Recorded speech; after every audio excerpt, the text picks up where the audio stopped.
Eagles fans, welcome back to another episode of Eagle Watch presented by Pizza Ranch, a show where Coach Janice and I dive deep into all things UWL football. And the Eagles bounced back in a big way at home this last weekend, handing UW-Oshkosh a 44-13 loss in front of the home crowd. A dominant first half set the tone as Kyle Haas threw for nearly 400 yards and 5 total touchdowns. And the defense kept the Titans offense in check all afternoon. So Coach Janice is here with me once again. We're going to talk about what went right and what's next as the Eagles prepare for Stout at home this weekend. You know, we got another matchup here. So, Coach, after, the Platteville loss, it was a tough one. You guys bounced back big time. Let's talk about that opening drive, 63 yards to the house. Let's talk about that early strike. Yeah, I don't know. I think, there's the game, right? But it was such a good job by our players all week, and it was about falling in love and enjoying the process of what it takes to win a football game. And it wasn't easy after the Platteville game. Obviously, didn't play our best football. They did, and they punched us in the mouth. And it wasn't easy for 18 to 22-year-olds to have that kind of emotion. But those guys showed up on Monday. Our leadership and they dove directly into the process and enjoyed it. And we changed some of our practice habits where we felt, hey, maybe we got a little too much jog through, too much walk through. Let's get more energy. Let's do more team. Let's be more physical at practice. And so those guys did that throughout the week. And I think as the week built, you could see the confidence back in our team. You could see the swagger back in our team, and you could feel that, hey, this is a group that's ready to play really, really well. And then, obviously, you get to the game, and you get to that first series. And, I said it kind of all week to our coaches. I said, hey, if Kyle plays the way that he's been playing, we're going to put up some serious amount of points. And Kyle did that throughout the entire game. And, so there's the players, and then the other part of the credit goes to our coordinators. I thought our coordinators, as a head coach, when you're on the headsets and you feel that they're just on, it is a special feeling. And when you're on right away, when you have Coach Yagi in the headset saying, okay, touchdown, Marco. Yeah. And the play hasn't happened. I mean, we're just getting into formation. He's saying it, touchdown, Marco. And then he comes back in the third quarter and says that again. When you see it, your offensive play caller is just dialed in, and he knows that he can pick apart that opposing defense. And that's exactly what he did in the first series. And then to switch gears to our defensive coordinator and Coach Zweifel, I tell people all the time, as a head coach, you want the defensive coordinator to be borderline psychotic. Yeah. You want people to point out and be like, hey, there's something wrong with that guy right there. He's yelling, screaming, on the field half of the time. And so, I had this moment with Coach Z in, the second quarter where I kind of go on the defense headset. I'm like, hey, Coach Z, they're trying to get you into this. And he just, I'm on it, Coach. I am so on it. I'm ready to go. And just screaming back at me. And, that's when you're like, yeah, it's going to be a tough day for Oshkosh. And so I think our coordinators both had really, really good game plans going into the game. And then I think the way they continued to call that, change it, tweak it, adjust it as the game went on was really, really special. So that whole game is in the hands of our players and the way they respond and the leadership that we have, and then our coaching staff. Yeah, it sounds like the intensity was definitely there. I love hearing that insight. Going back to the players and how they're bouncing back from that tough game. A lot of people don't talk about maturity, and because we got to remember these are college kids playing football. Yeah. The Eagles are really mature. Go in a little bit about their character.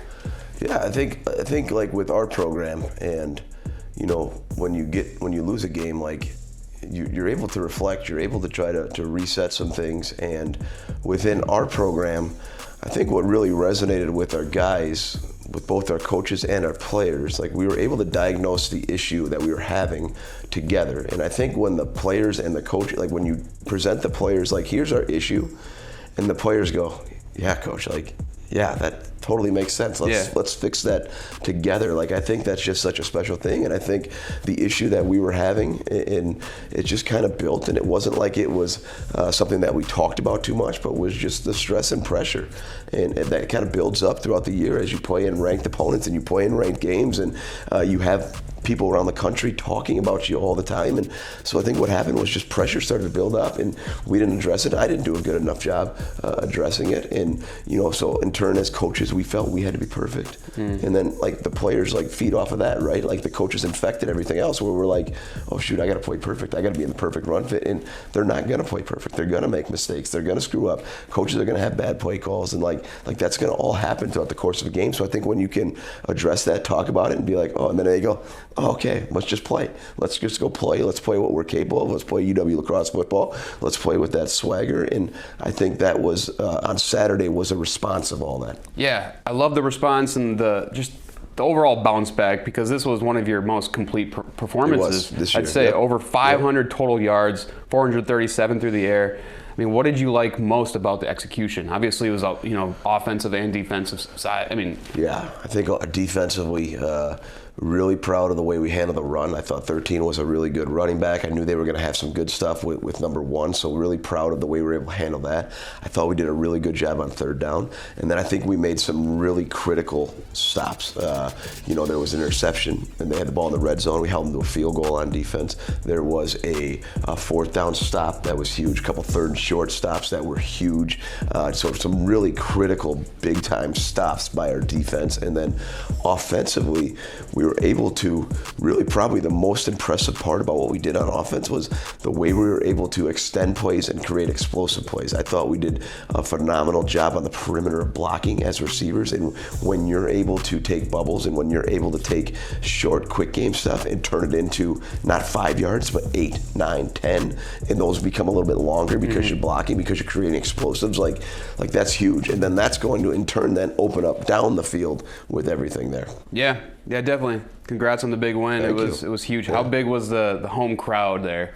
Yeah, it's such a big deal, and we're seeing that within our league. It's such a big deal to be home. We had so much going on. It was awesome to see our 85 team, our 95 national championship teams, they were back. Our guys got to run through them when they ran out on the field. So you see the past linking to the present. I love it. That was really cool. I thought our band director, Tammy Fisher, did an awesome job. We had band day, so I think she had over 500 high school kids in attendance that were working with the Screaming Eagles. So when you're at home, and you have that type of environment, it's special. Yeah, it sure is. And you get to do it all again this weekend. So you get to host UW Stout, and we're going to break that down after we hear a word from our sponsor, Pizza Ranch. Pizza Ranch serves buffet your way. Dive into our buffet featuring a variety of legendary pizzas, crispy fried chicken, and classic American sides. And don't miss out on the excitement of our Fun Zone arcade. Pizza Ranch, everyone's favorite buffet.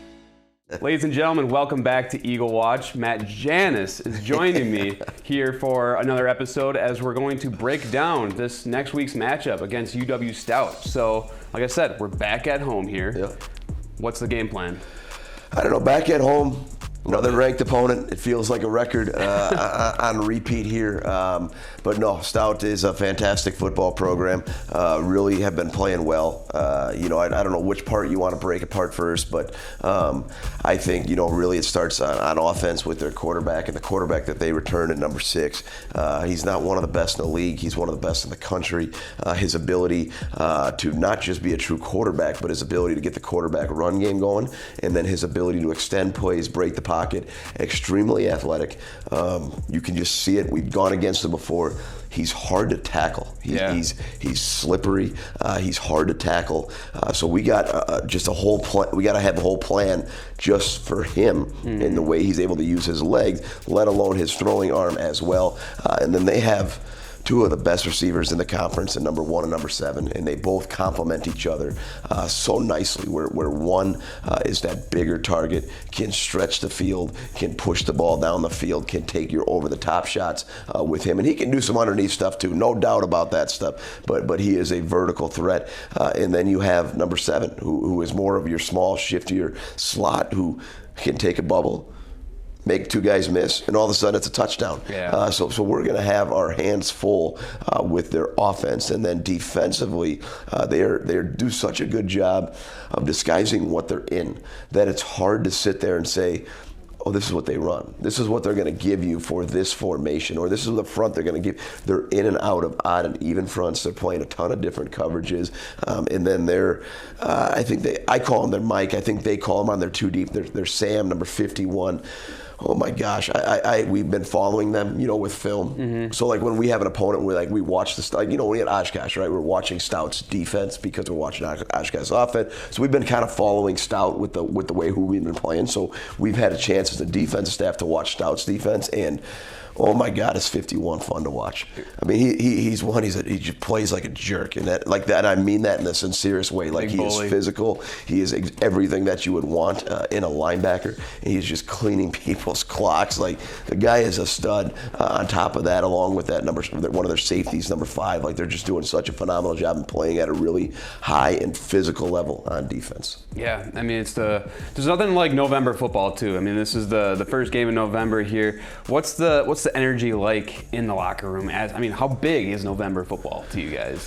It is. I mean, it's certainly the month now, like where it's got to switch, and you got to start like these last couple games now. You got to start playing your best football. I mean, we talk all about our football program, and it's all about 3 things, right? It's about the team, it's about the ball, and it's about the WIAC. And as we get into the late October, into November, and then hopefully into December, we got to play our best football. Yeah. And like that's where it matters right now. And so I think that's what our team is focused on right now. Our team is focused on enjoying and focusing on the week and leading up to, and not focusing today on beating UW Stout on Tuesday. It's about taking care of some of the things that we have to take care of. It's about our practice style. It's about enjoying being around each other, enjoying being out on the practice field. But as we get in November, we have to play our best football now. Definitely.